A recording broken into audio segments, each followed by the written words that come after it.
Welcome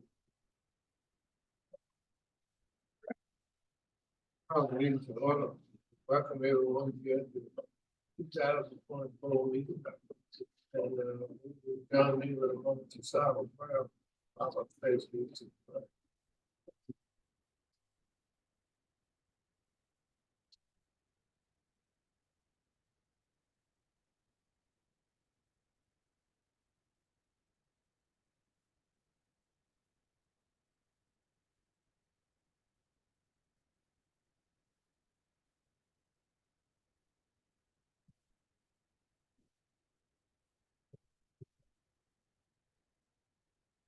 And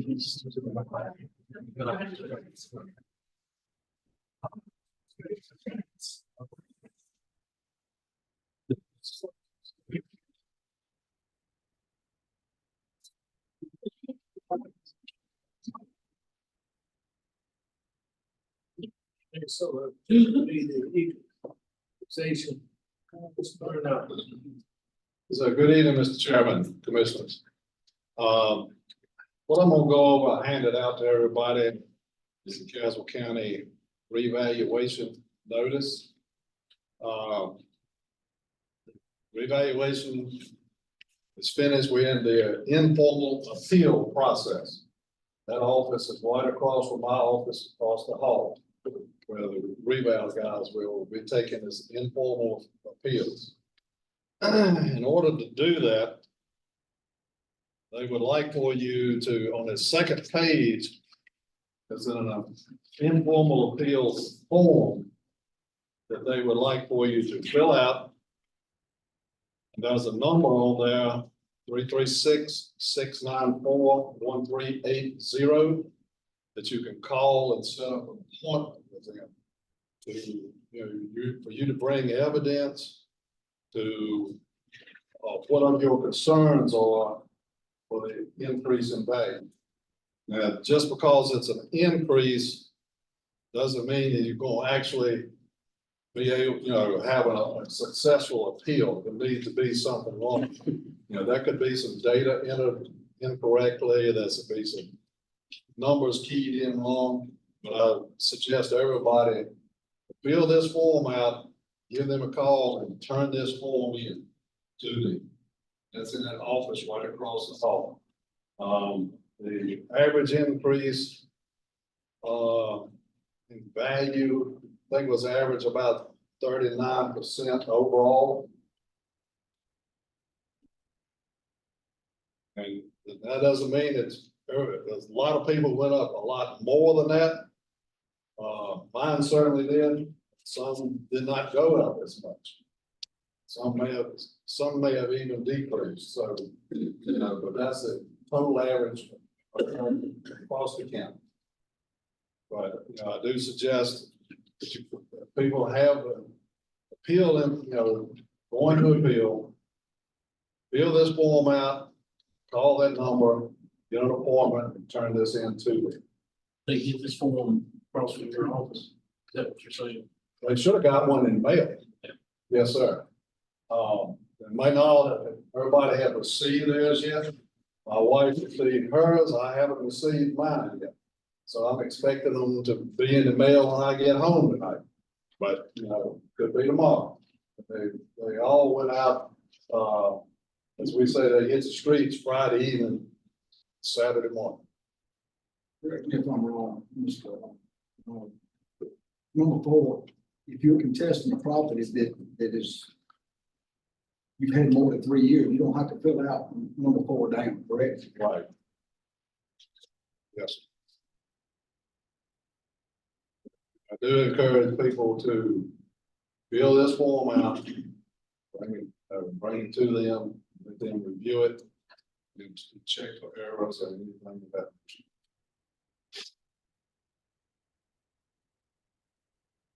I have one question. First, valuation, people, they want to protest like them, over the years, they come before the commission and said, God, it's too much, and the commission makes a decision for it to be, it just don't work the same. Yes, sir.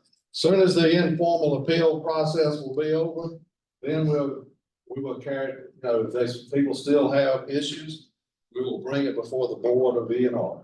Yes. We don't have anything though to go before the board at this time, but hopefully they can be settled doing that informal appeal process. That's why you get to talk to them one-on-one. It's called informal. So instead of going to the board, so hopefully those concerns will be addressed doing that informal appeal process. Okay, so my next question is, maybe I'm wrong and I don't know how to pronounce this, but why is this taking us so long? Well, I know you've been around 30 years and always you've been ahead. This is the first time I've been. This is first time. It is the reval company, the project manager that was here, that was overseeing the project, pulled out. It's my understanding, he pulled out, left Mr. Piner. No explanations, no anything. He did not tell him where he was with his work. That was done probably early fall of last year, maybe late summer. And I think it was a month or two before anybody knew, because he was calling in sick. I think it was a month or two or three before anybody found out that he wasn't on the job. But, that concern can, be addressed. If you want to, Mr. Pine was here at the last meeting, but that concern needs to be addressed to Mr. Pine. That's it. We are normally, we used to send reval notices out probably somewhere in February, after the reval. So they were late. That's it. And my next question would be, you got a date set for this to be back in, so people can get it back? Well, it was 30 days from the date of this notice. The date of the notice that it was mailed was on 5/17. Yeah, I just got mine today and I never. And I hadn't got mine yet. But what I'm saying, we will work with that, 30 to 40 days, we're gonna work. We always work with people in California. So, Yes, sir. Yes, sir. One question I had, and I brought it up at the last meeting, I got the county manager and the county attorney, was the contract. And that's where I guess Mr. Byron will have to explain some things. Yes, sir. Is when this stuff was turned over to the tax office, because I think that we do need to repeat. But due to the fact that this is so late, I don't know if there's an attorney that he has, our attorney, but like to see that through. And I know you don't have anything to do with that. That's gonna fall back on. Right, yes. I think I'll talk to Mr. Johnston on that also. That's correct. Commissioner Rose, Mr. Bernard and I have had that conversation about that contract. We can discuss that further tonight in the closed session. Sure. Thank you, sir. everyone that's started.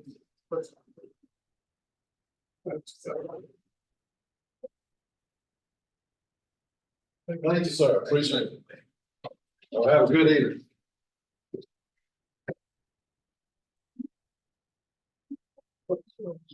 No, it's budget. We're in budget, so you want to get to the part.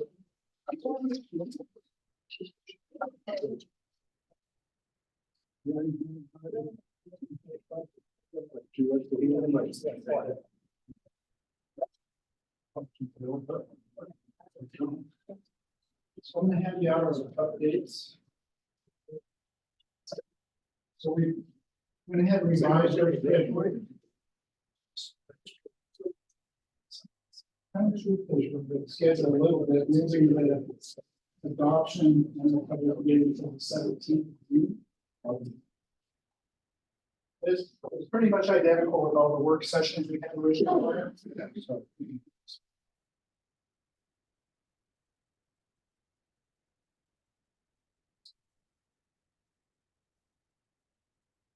So,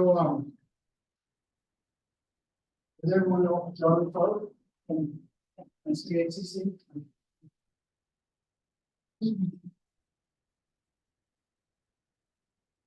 So she's here. John has actually poured in a ton of work for us over the last year and a half.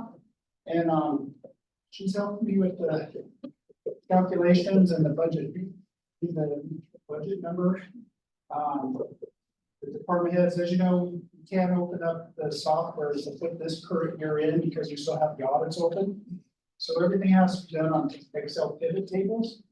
And John's kind of the wizard and has expertise that far surpasses anything I want to try to mess with. So she has been putting a lot of weekends and nights, and our team has been working through the budget process with the department heads. We still intend to put the data that you have tonight back to the department heads for double set of verifications, make sure we have all the inputs right.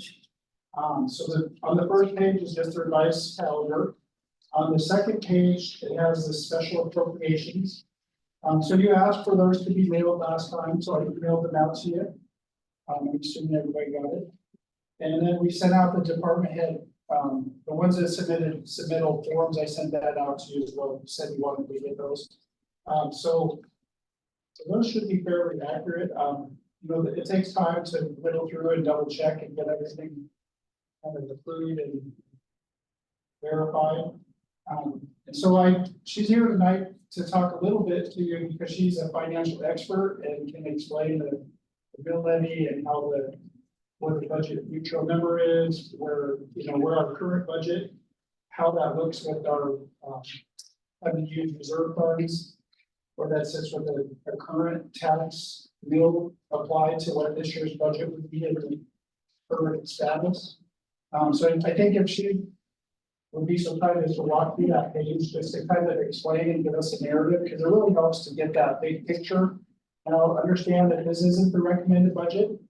This is just this year's budget versus all the asks. And so you're seeing holistic data and you're not seeing anything that's been whittled down, and it's just gross data. But I think if you want to have her just kind of walk you through that a little bit, and then if you have questions, and I don't want to keep her here all night, but no, I'm fine. I'm staying through to the regular meeting. And I would just, I noticed something on the calendar, that also on the June 3rd is when you would present it to the public. So possibly, but that would be when the formal presentation would be made to the public. And as Mr. Bernard mentioned, we've been waiting anxiously to get his total valuation number, because in a reappraisal year, you have to set what is called the revenue neutral tax rate. And that tax rate is set at a level that will generate the same level of revenues in the new budget year that you would have collected on the prior year and last year's values. So it's a pretty simple math equation. Last year's valuation times last year's rate, this year's new valuation, and you solve for the rate. And then once you get that rate, you're able to apply the average growth in the tax base over the last 8 years. So finally getting his numbers, we were able to do that calculation this weekend. And right now, the revenue neutral rate would be set at 58.5 cents, which is a 15-cent increase from your current rate of 73.5. So that includes a revenue neutral rate and a 1.4% inflation rate. So just to give you ballpark numbers, last year's valuation or this year's valuation for 2024 is at 1.8 billion. The new valuation is 2.3 billion. And so that's where we arrive at getting the revenue neutral rate, which there is absolutely no requirement that the board adopt that as the new rate. But that rate has to be disclosed to the public. That will be done as part of the public hearing notice. And then whatever rate the manager recommends in the budget If it is anything above the 58.5, it would be considered a tax increase. So I'll just stop there because all of the numbers that you see on everything that I'm putting forward after this are based on a revenue neutral rate of 58.5 cents. John, Yeah. back up just a second. You mentioned 1 point something for inflation. Explain what you're talking about. Okay, what the statutes allow you to do is you go through and look at every year, the growth in valuation each year. On the total property tax, that includes motor vehicles, personal property, everything. And then you take that, it's just a simple average of here are the increases over the past several years. And the average increase for you all was 1.44%. And so that includes, there's a 2.13% increase from 23 to 24, 1.87, 1.68, 1.12, 1.5, 1.0, and 0.7. That's an increase in personal property. That's value. That's everything. Real estate, personal, motor vehicles, and public service boards.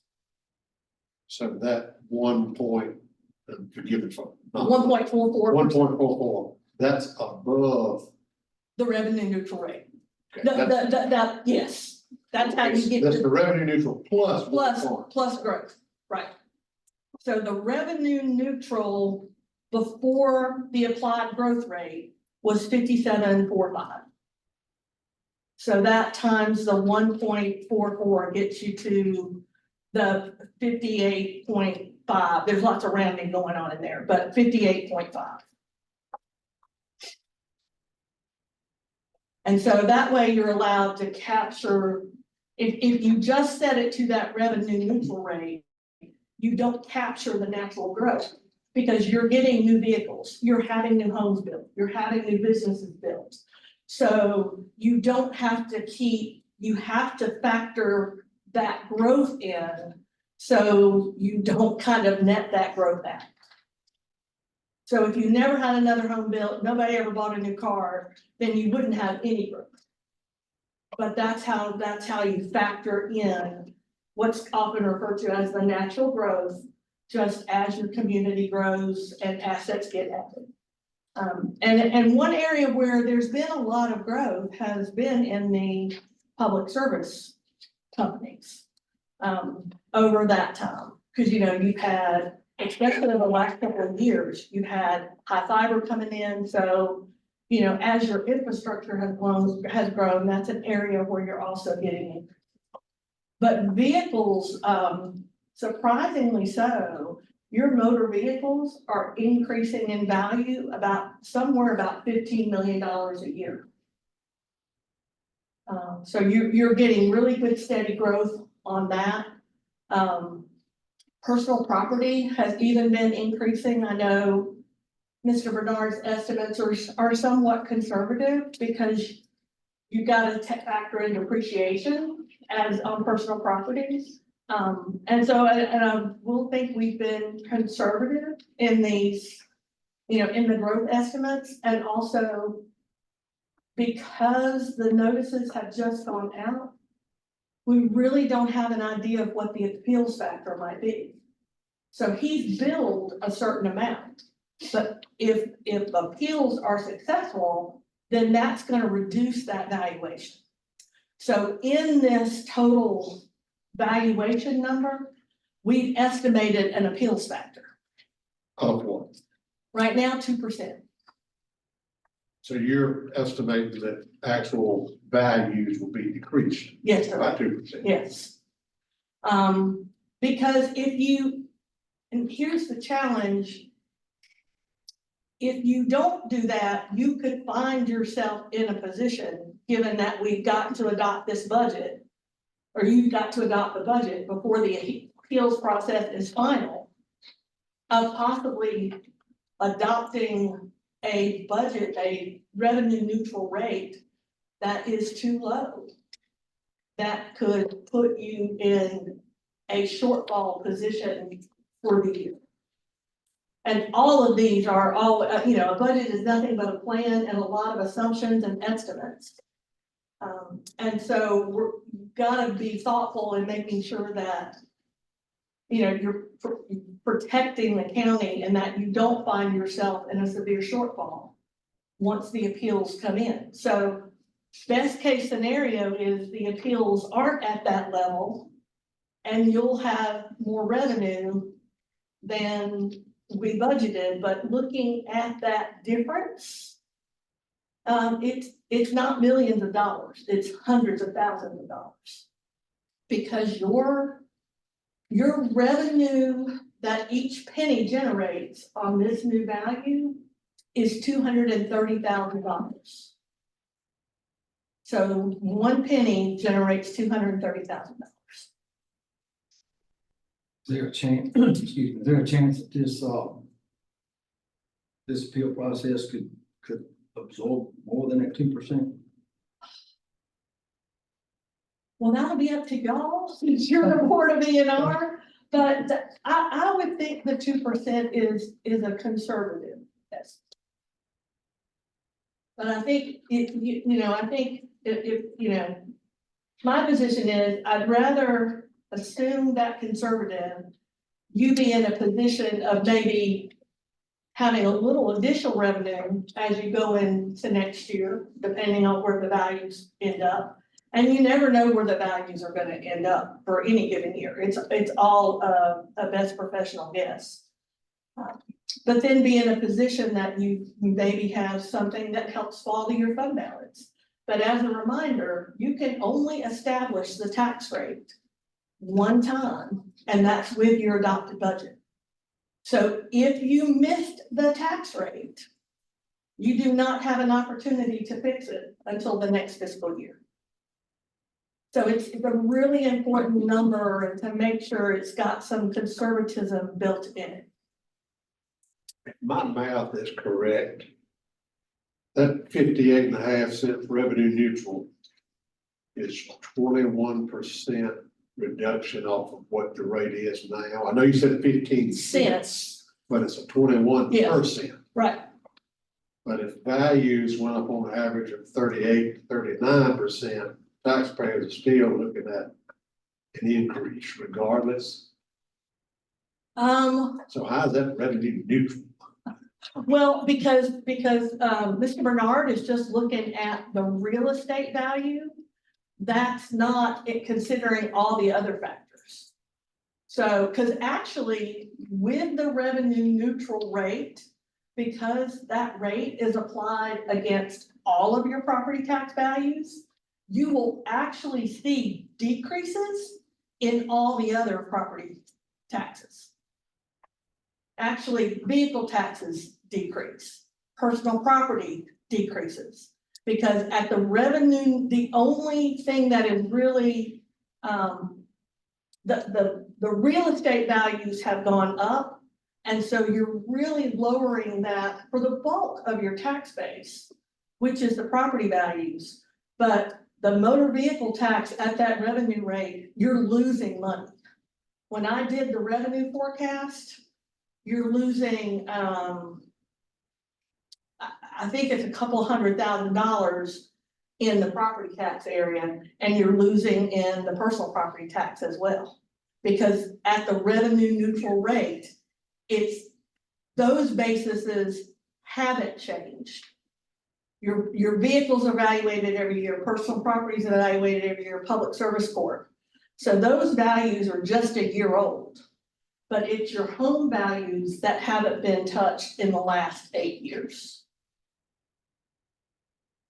And your total, let me get to, and we've been doing this fast, so I didn't want to necessarily hand this out without still some quality control of the numbers, but your total assessed property value is real is around 1.9 billion.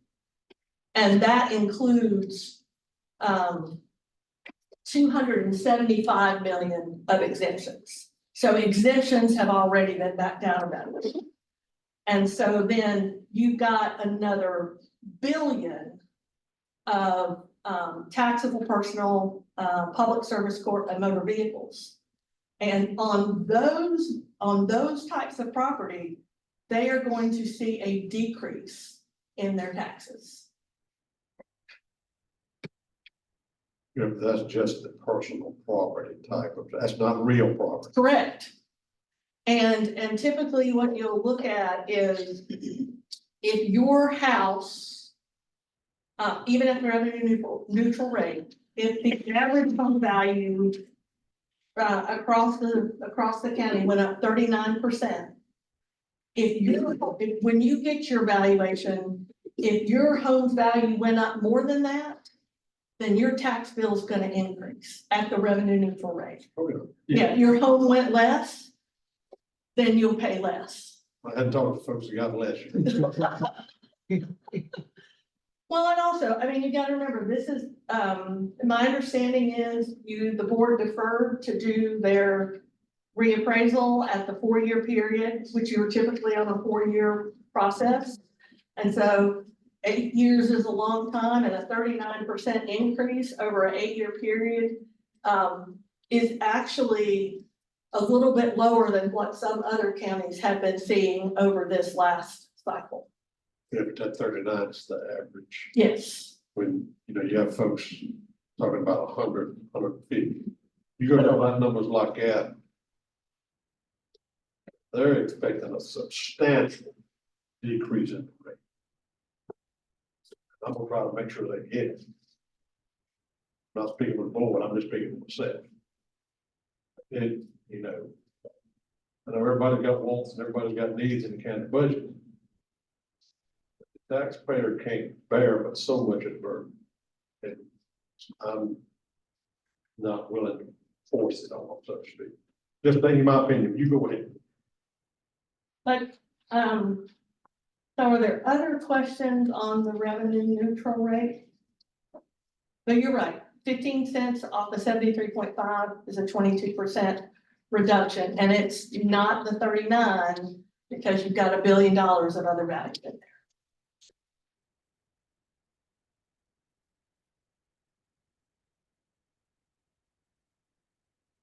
But then what I wanted to share is I think,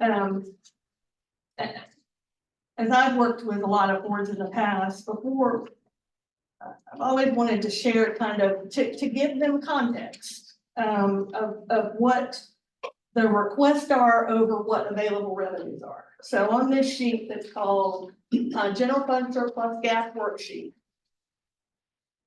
I think this gives you kind of that big picture context of where the budget requests stand. And now that we have the revenue neutral rate, we can put that in context of what these requests mean in terms of tax dollars. So let me just orient you to this worksheet. So, and these are, this is only the general fund. So it's your Fund 100, Fund 130, Social Services, Fund 140, Health Department, Fund 150, Libraries, and then the Revaluation Fund. So you've got your general fund revenues. I'll start, we've got at the top, we've got the original budget for 2024. Then we've got the base budget request from the departments, and really that base budget is also this preliminary revenue estimate, which includes the revenue neutral rate. Then that next column just shows you the increase or decrease over the base budget from the original budget. And then I know Mr. Mazzares gave you all an expansion summary last week or the week before. And so have also included the expansions in here, so that this provides you the summary of the total budget request. And so if we go back to just the base budget, right now, revenues are expected to be 24.9 million. And that's, right now, there's no fund balance in that number. So this is just true recurring revenues. Then I've grouped the general fund expenditures by county departments, salaries and benefits, education, special appropriations, debt service, and transfer to other funds. Because those are really the big big buckets of expenditures. So when you look at the total general fund expenditures, that without any use of fund balance, puts your expenditure request over the estimated revenues by a little over $2.3 million. So in equivalent pennies on the tax rate, that is equivalent to 10 cents on the tax rate.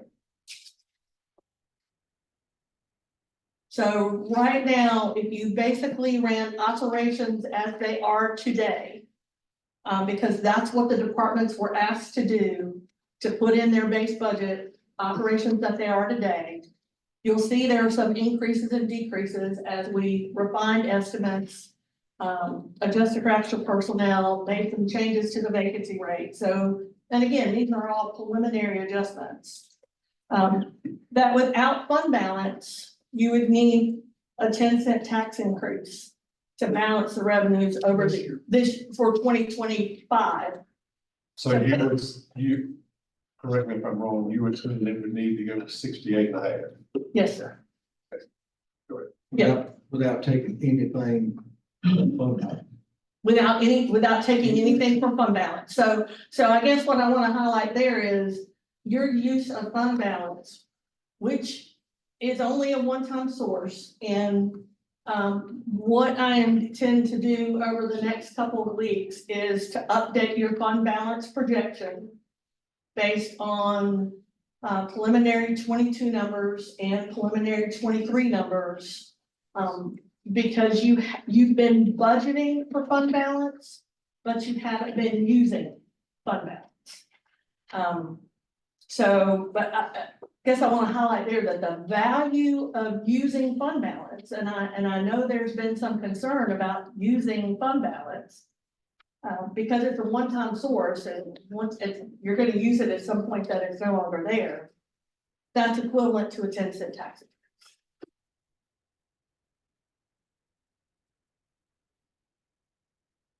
So you're saying that since this is just my second year doing this, and last year we budgeted 2 some odd million out of fund balance. Yeah, 1.9. Oh, I thought it was 2.1, but that's a what? It was 1.9, but then the budget amendments take it to. Take it up. 1.4. Right. Okay. Yeah. But we budgeted that amount, but we haven't spent that amount. Is that what you're saying? You didn't in 21.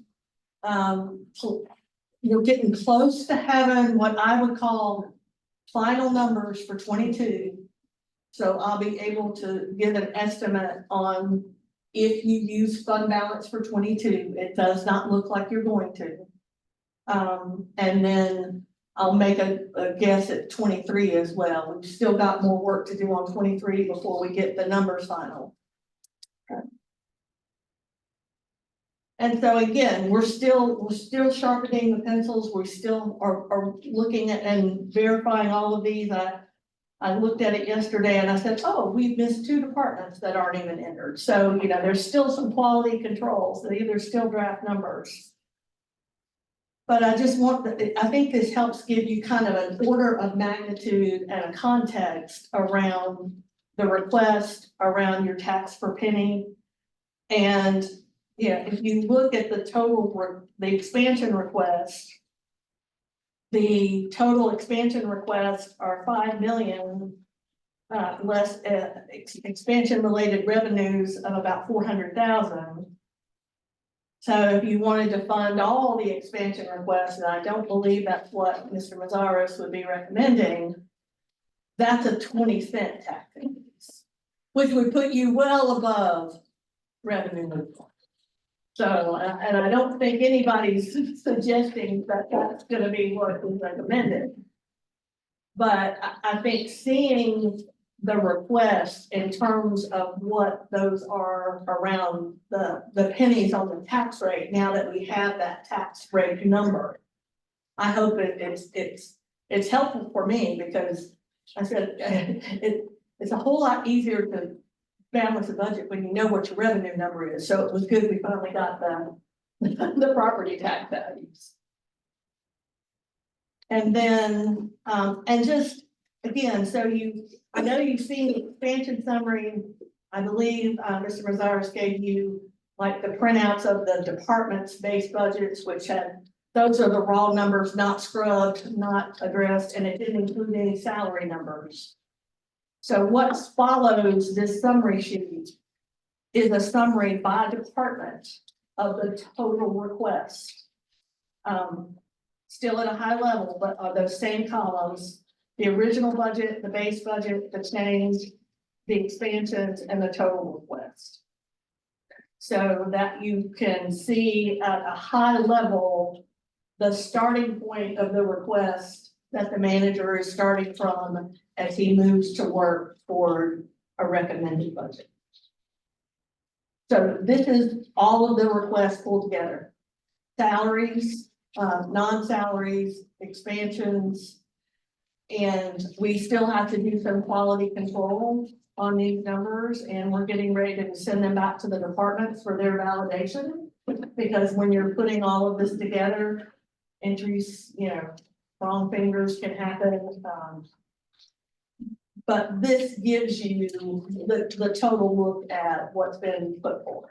With everything on the expansion sheets that we went over last week. So that would be like all things funded, this would be the total tied out to all the departments. And obviously our work ahead of us is to whittle down to what is fundable and what is necessary and what is something we can defer to next year. At the last meeting, you talked a little bit about some of the things are like the capital in the school district for their requests. They have state funds and lottery funds and some reserves. So we can do that without using county funds. So we can accomplish that, but it doesn't come off of our net balance. So those are the types of things that we have to work through to find those checks and balances to figure out where do we really lie with what our net impact is. But it is concerning because that means, this year, if we actually follow the budget, you're operating on a $2 million deficit. And at some point, that's not sustainable for the operations of the county. Right? I mean, you got to figure out like, hey, do we take the 10 cents now? Or do we wait 5-10 years when it's 30?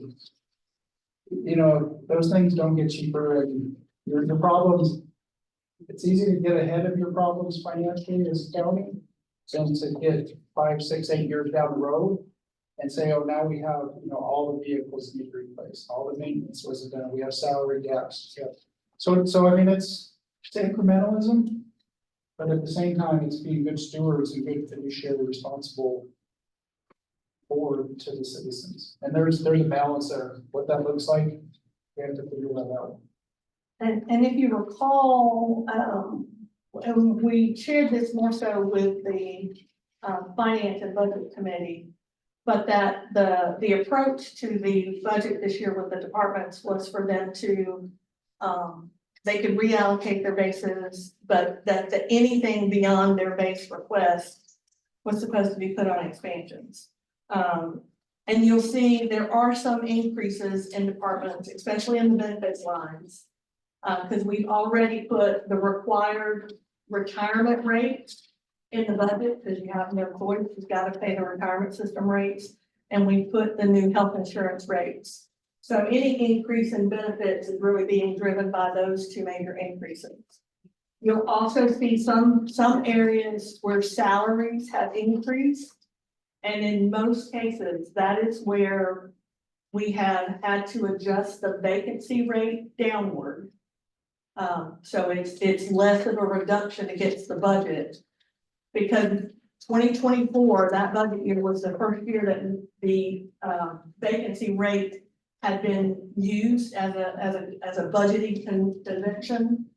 And what we found, and in some cases, the departments are not having the vacancies that we anticipated. So we've had to reduce that number So reducing the vacancy increases the salary line. So if you see bigger increases in salaries than you might expect, that's the driver in most cases. And then, of course, once the manager recommends the budget, then we'll provide you level of detail as you received last year, which is the detail at the line item level. So you would have all that for the departments. But these numbers are still in draft, so I've just rolled them up at the high level. One thing, Mr. Mazaris, and I asked for this last year during budget time, but didn't receive it. These contractual services, I'd like an itemized list of who that is, what that is. Like on administration, got 85 to 86 on contractual services. I just want to know what that entails.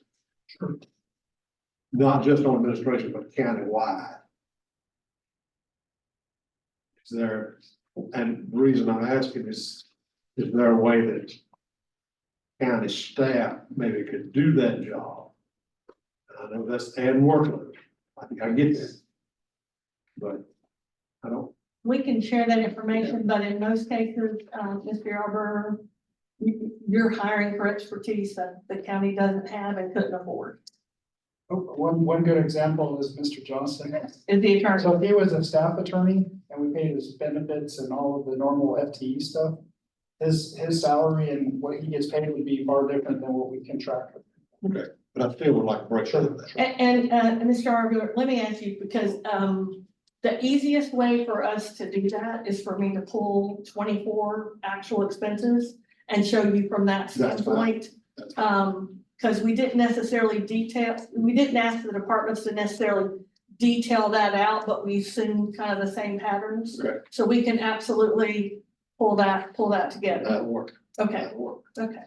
Everything you got in red, assuming is a deficit, correct? It's a revenue.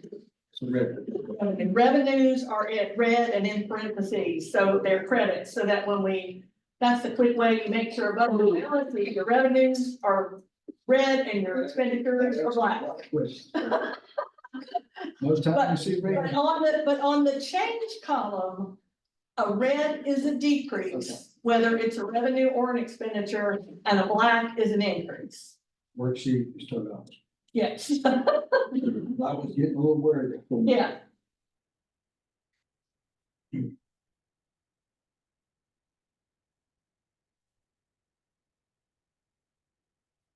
And I've got about 2,000 lines of detail behind these 12 pages. So if there's any burning questions that you have on any of these line items, I can bring it out, no problem. So One question I do have is on the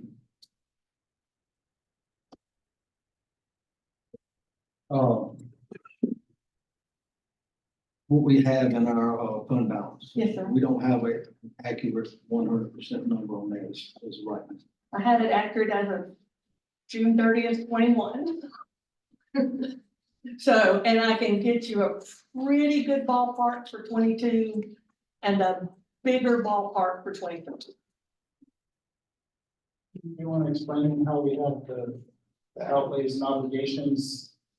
And it's not just like a savings account where we have a credit. Yeah, because it's really the result of revenues over expenditures. That's how you change the fund balance. And until we have the actual revenues and the actual expenditures finalized for both 22 and 23, can't give you 100% accurate number. And of course, there's going to be an estimate for 24, which we could also do at this point.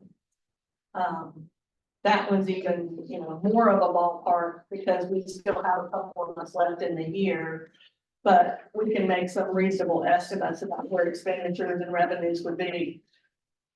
And I really think it's important for you all to know, as when Mr. Mazaris recommends his budget, what at least that forecast is as good a one as we can provide you. When, go ahead. No, go ahead. When can you give us those estimated fund balance? By the end of this month. Okay. We'll have them as when Mr. Mazaris transmits his budget to y'all. And on the revenue neutral number, I totally understand what you say on property tax. Even on revenue neutral, we generate more money after the rebound than we did before the rebound. If you're going by this. Off of property taxes. That's your fund. Yes, it's a little bit because you're capturing that growth. Question I have is, what's driving the sales tax thing? That's a great question. There is a part of the sales tax revenues that you receive, which is called the Medicaid hold harmless. And this was back in 2013. The state took over paying the Medicaid match. So counties no longer had to pay that. And in exchange for that, they took away one of the sales tax articles that counties levied. And the General Assembly at that time promised to hold the counties harmless, that if their sales tax exceeded the amount of the Medicaid match, that they would remit that to the counties. Well, in 2024, I'm sorry, I get my ears mixed up. In 2023, the county received almost $800,000 of Medicaid hold harmless. This year, that number has dropped to $350,000. So, and this is an issue that the North Carolina Association of County Commissioners is really trying to wrap our heads around to see what's going on. But so you're losing about $450,000 of the Medicaid hold harmless, which is not offset by your sales tax rate of the other articles, because your sales tax is growing, and while sales tax is still growing statewide, it has significantly slowed down. So that's what's driving the reduction in the sales tax numbers, and there are some counties who are seeing millions of dollars of loss in that number. Second question is the permit and fees. What's driving that down? I understand on revenue neutral, it's showing that decrease of 94,128. I can't answer that one off the top of my head, so we'll have to dig in and look at that one. I do know the Medicaid hold harmless, because, when you look at your budget of the $24 million, you've got 13.3 in property tax, which is really the only revenue you have any control over. You levied all the sales tax articles. There is one that you could levy, but it requires a referendum. But sales tax and property tax make up 80% of your revenue, 75% of your revenue. Your other number, the sales and services, a lot of those are fee for services, and a lot of those monies are Medicaid and Medicaid dollars that are flowing through Health and Human Services. In addition, all of your intergovernmental restricted is for, in most cases, health and DSS. So you've got several chunks of your revenues that are restricted and that they can only be spent on certain things, and you really have little to no control over them. So your revenue that you can control is the property tax rate. And generally, most counties collect 99% of that. It's pretty accurate. And you do have a good collection rate. Your collection rate for the way the statutes work, you take the full levy and you can apply the last audited collection rate. So these property tax numbers do assume a 98.6% collection rate on everything other than motor vehicles, and motor vehicles are assumed at 100%. Because motor vehicles aren't collected until somebody comes to, get their car tax, so they're 100% collected. The investment earnings going to 150 from 6,500. Why such a big jump? Well, interest rates have been up. Yeah, but that's, Well, and honestly, right now, that's a conservative estimate because your actual revenues for this year are more. And I want to do some work with Ms. Miller to kind of look and see where the investment's set, but you had, there were some big receivables outstanding. Namely, about $2.7 million of funds that the state needed to reimburse you for the high school. And that came back in. So that's helped me. So you got your fund balance, and some of your fund balance is really cash on hand and some is cash you're expecting. But really everybody's been seeing an increase in the interest rates because just like as mortgage rates go up, so do investment rates. What about that transfer in number 146 last year, 0 this year? 100,000 of that was for the revow.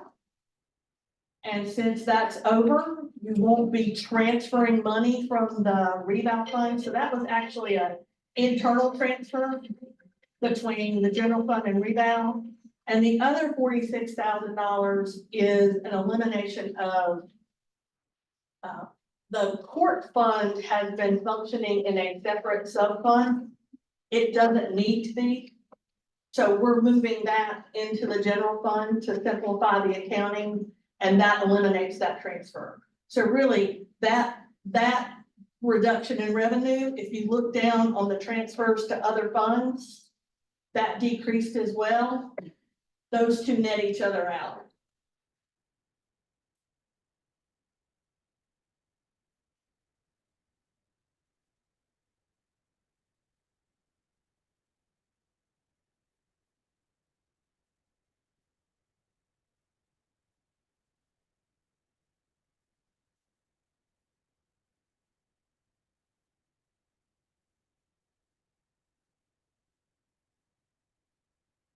Additional questions, obviously, Ms. Sharp is here.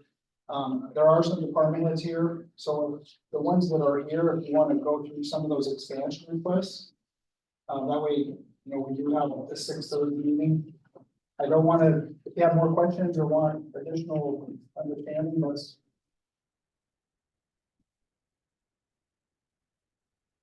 Have the,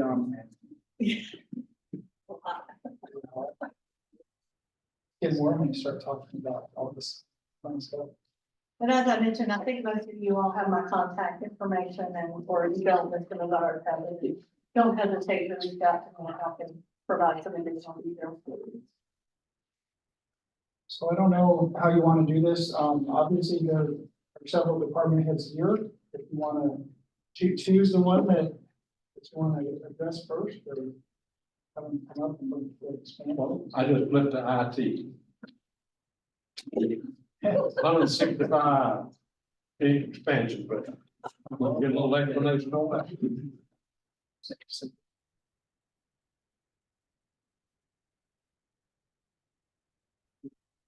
Good evening, Commissioner.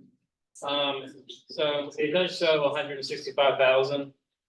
Roughly 60,000 of that is for VoIP telephone systems, which isn't really a new purchase. It's something that we're currently paying every single year.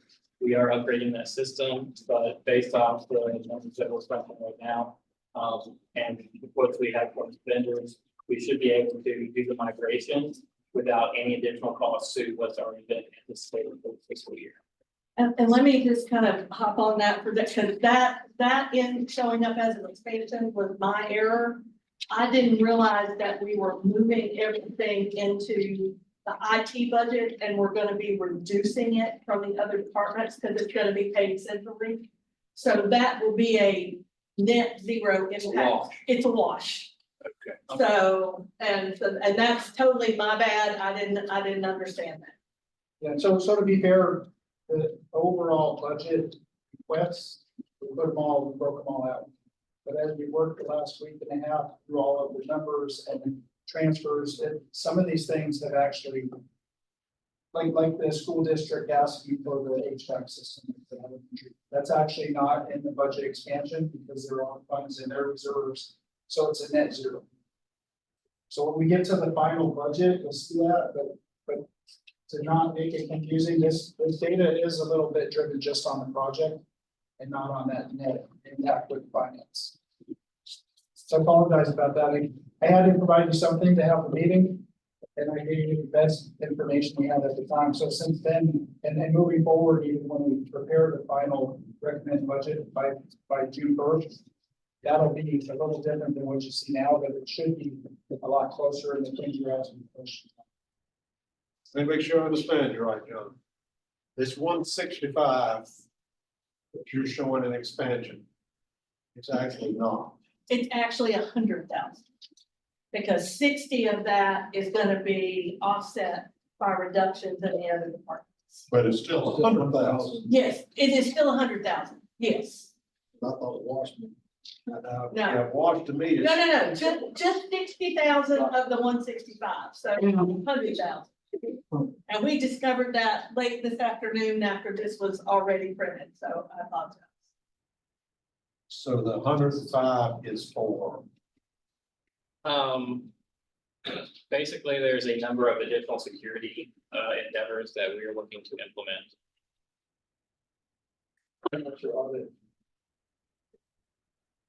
With the, the National Guard coming to do our assessments and providing reports on where we are with different factors in our infrastructure.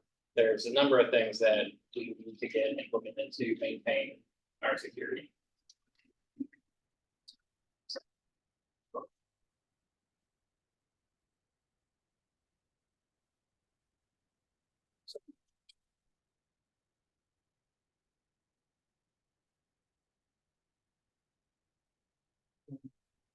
There's 60,000 in there for the voice over IP.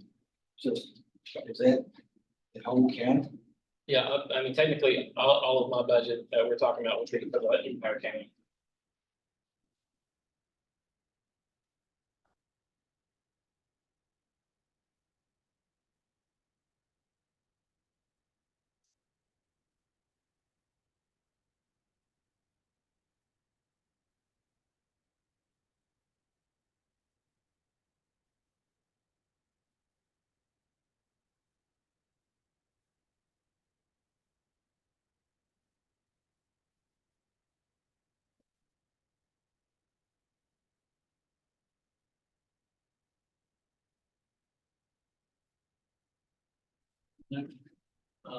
We have emergency medical services.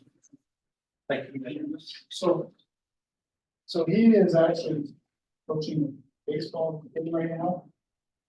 So that's why I said that if we pick from the department heads that are here, 'cause I've got one that's officiating the game, I've got one that's coaching the game. So the department heads that are actually here, get those, and then I was assuming that with limited time, that we either do it later this evening or. I have several large departments. Yes.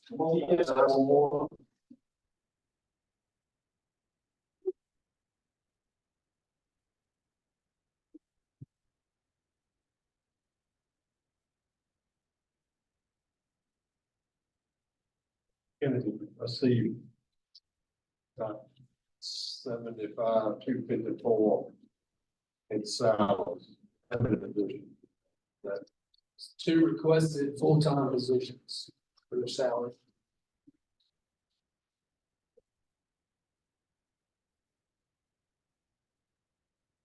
How many do you keep on staff now? So currently we work 2 around the clock, 24 hours a day. And with staffing, we run a peak operation from 9 a.m. to 9 p.m.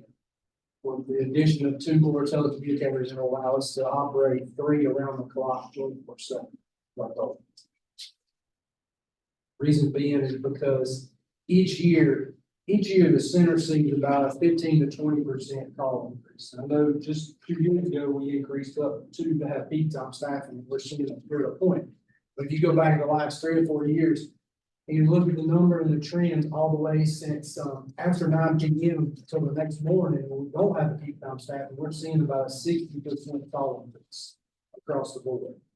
Regardless whether it be fire, medical, or sheriff's office numbers. And so just like any other county, everybody's seeing a constant increase in their calls for service for public safety in their agencies. So whether it be economic impacts, an aging population, medical, the traffic, or simple law enforcement things. Our call volume is increasing at nighttime, but also during the day, but the main focus right now is to get staffing around the clock with 3 in the center to cover the calls. How many openings have you got now? 1 as of today. 1 as of today. So that's been a, hiring process has been a very challenge for us. And we've worked closely with HR since, even after these peak positions with people leaving, we've had a couple to resign that took career advancements. One went to the fire department, was the most recent, Burlington Fire. But the problem we get into is we only brought in about 5 or 6 applications to actually to the county. But they started running our Indeed process, and we received about 77 to be exact. So if you look at it, we had about 82 applications. We've been able to schedule 17 for the initial process, which is a computerized critical test. You're talking about 6 or 7 of them are no call, no shows. So you got really are about 11. And out of the 11, 50% passed the computerized test and 50% in. The problem we have right now is still consistent across the board for all agencies.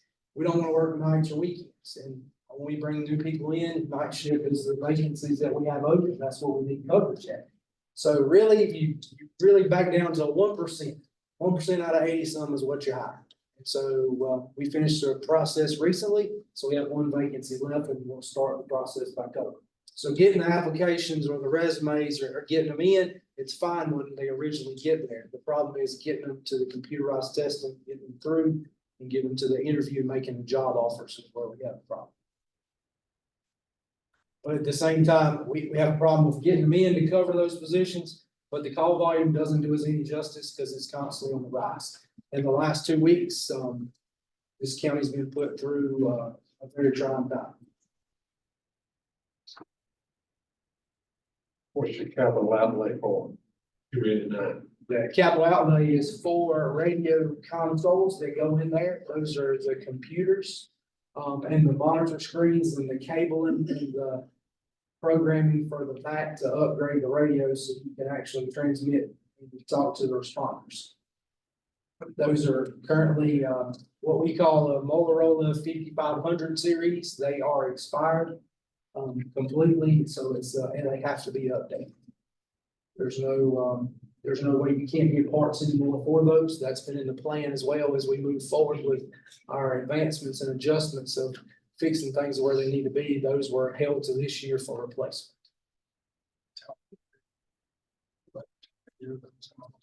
Those were actually the original year put in were 2006.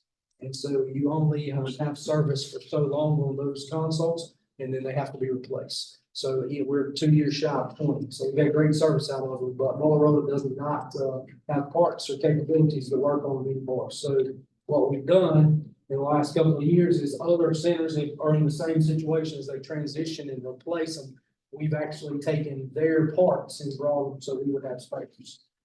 So if something broke or was able to go down, we could fix it. Any avenue for grants on any of that? So the 289 is the part that's ineligible for the North Carolina fund, from the emergency telephone fund. The other 55% will be covered by the state. So that whole project exceeds $500,000. That's kind of like our match that's not covered. That's correct. That's our, what we call, that's ineligible funds is what we have left to pay. That's as far as they've got.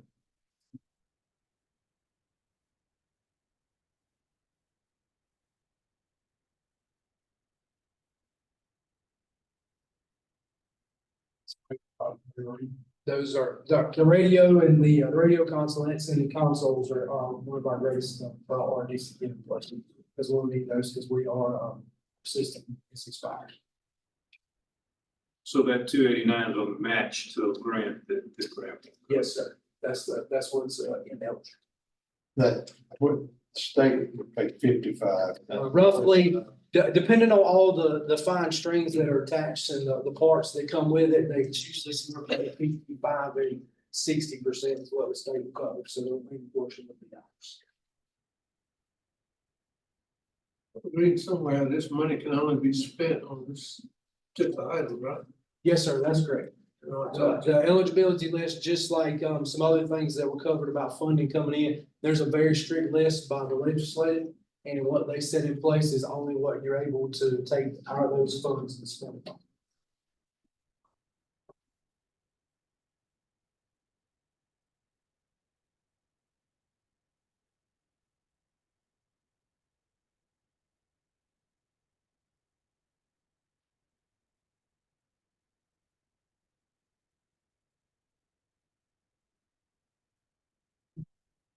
Diane is here with Department of Social Services. Is that rotation?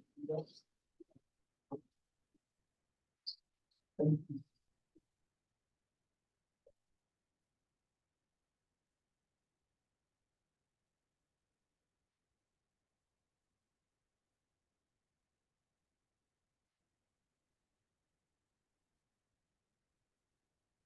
really prepare any sort of presentation, but I believe we may have had some questions at one of the last meetings about our department, and I'm here to be able to answer any of those that you might have. I would like to update you on the fact that we have gone from having a lot of vacancies in the past to right now I have one vacancy in our Child Protective Services. And I have one vacancy in our Adult Protective Services. So we've been very fortunate to be able to bring on new staff. And they are currently, a lot of them are currently in training. We've had a lot of progress in filling those vacancies. The other challenge that we have been faced with recently, and it's not included in my initial budget, but we are going to have to add some additional money for unclaimed bodies, because it is our responsibility at DSF by state statute that if there are unclaimed bodies, we have to claim them. We have to make arrangements for them.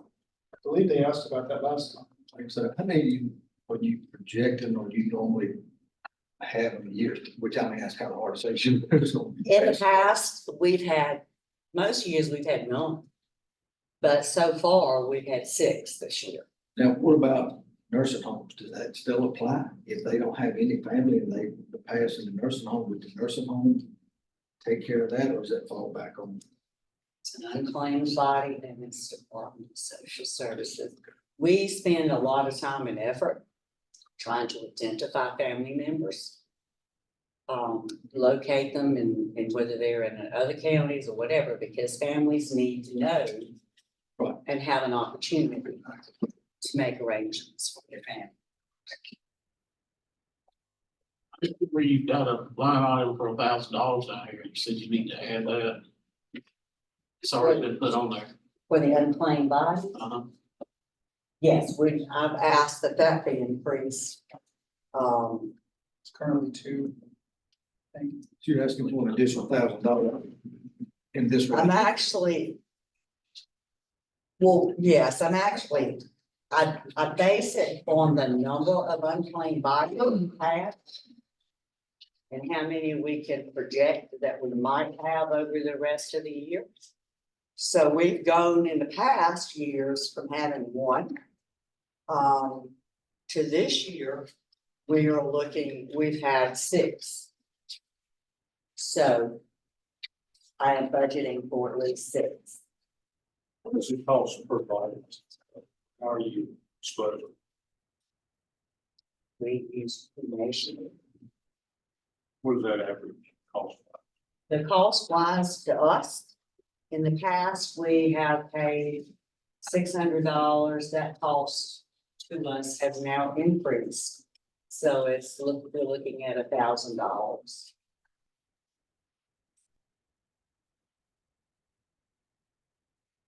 If, once that cremation process over and done, and a family member is located, they want the remains, they, that's what we get if they reimburse it, yes, that's right.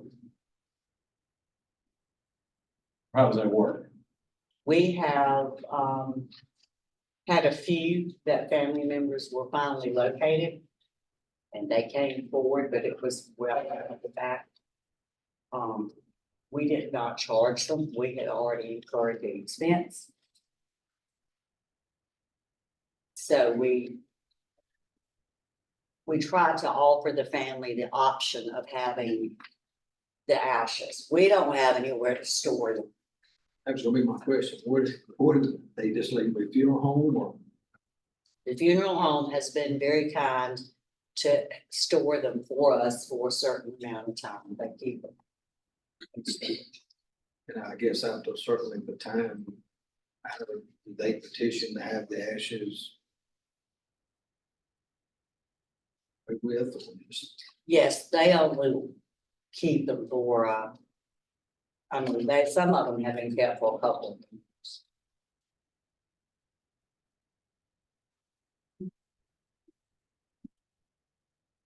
Ms. Mobile, right, you kind of explain Ms. Thomas' job, why she got Medicaid or what it used to be. Explain that to her, how it gets slow and increased it. Medicaid expansion has really impacted our agency and the number of clients that we serve. Because it really opened up the network to many more individuals in the county.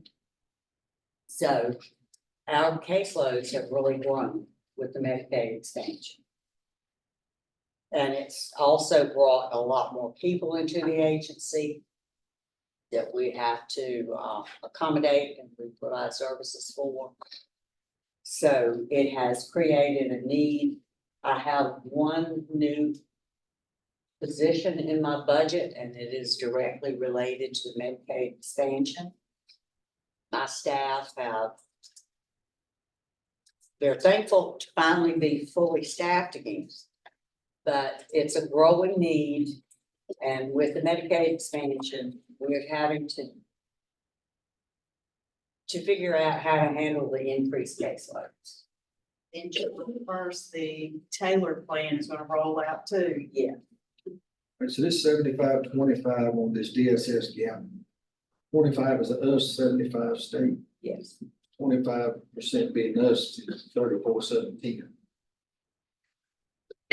Yeah, we only have a small portion of cost.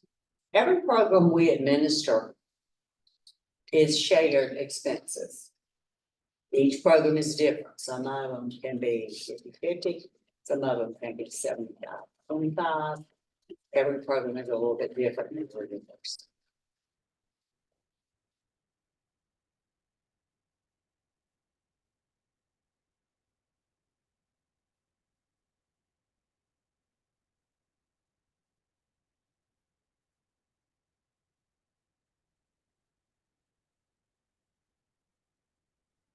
They asked me last time what the care ID means.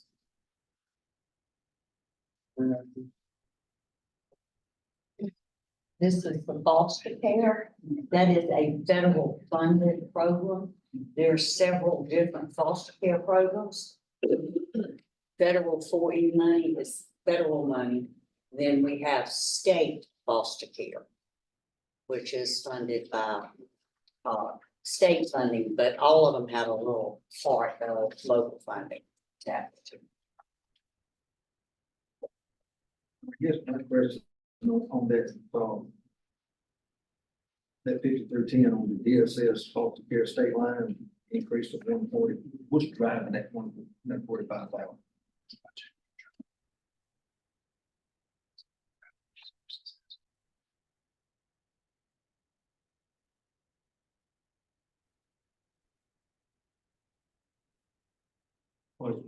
Or is that a wash? The increase in the foster care, it was based on, we budget the increase based on the number of children that we anticipate bringing in care. It also has to do with the rate that it's costing us. The rate has increased because some of the federal funds have decreased. So we're having to pick up more of it. I guess my question is, 145,000, this line item in here is offsetting revenue. Is that? On this worksheet you gave us, the county numbers gave us last week. So yeah, this was before we got all the final numbers, so this is state funded, so it doesn't have a net impact on us. But Yes, that was my question. So that 145, that's state funded. Correct. Not opposed to the county. but yet it's an expansion on our base budget, so we wanted to make sure you're aware of it. If it says offsetting revenues, it's a source other than county dollars.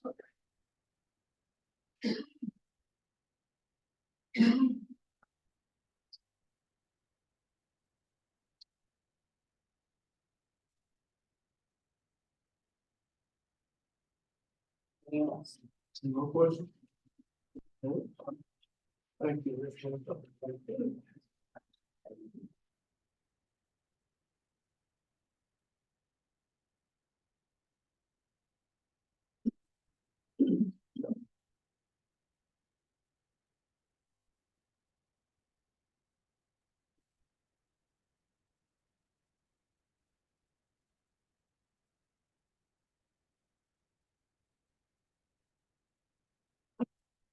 And the last meeting you asked about extension services, the cooperative extension.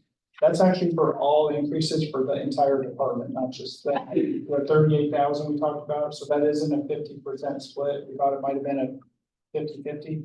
That's for the entire staff and incremental amount for the state. I do have a question on one thing, the email that you did send out. I can pull it back up.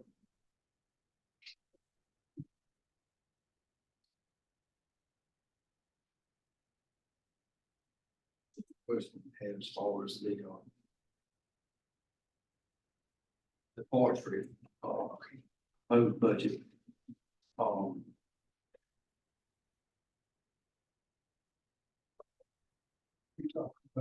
So they have a new attack vehicle they're getting. Yeah, that's what I was.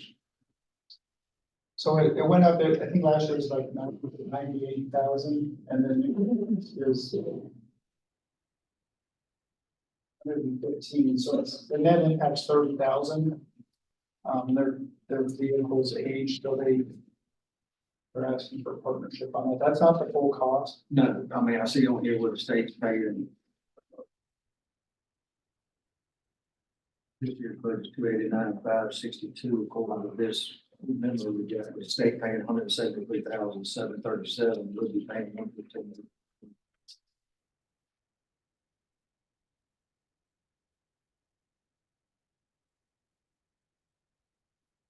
State share, I guess, is 60% out of the support.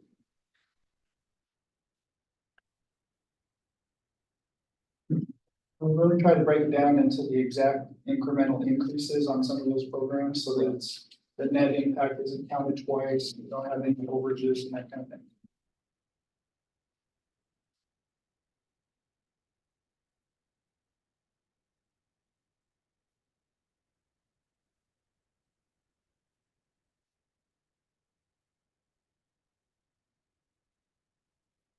And then they aren't doing the Renaissance Festival, obviously in Milton. So that's a revenue on the overall sheet. That was 18,000 last year.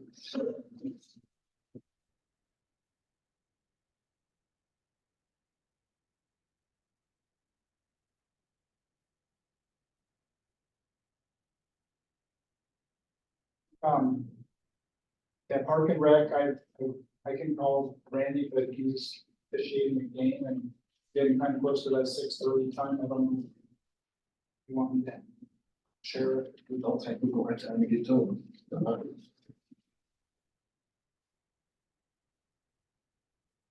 don't think I missed anybody that's here. The finance wants to help.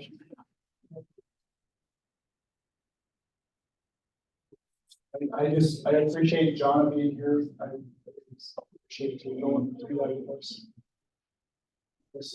Both of us have been extremely helpful in all of this. It takes a lot of effort to get these things formulated and really go through and prioritize and make sure we're getting the best values on things.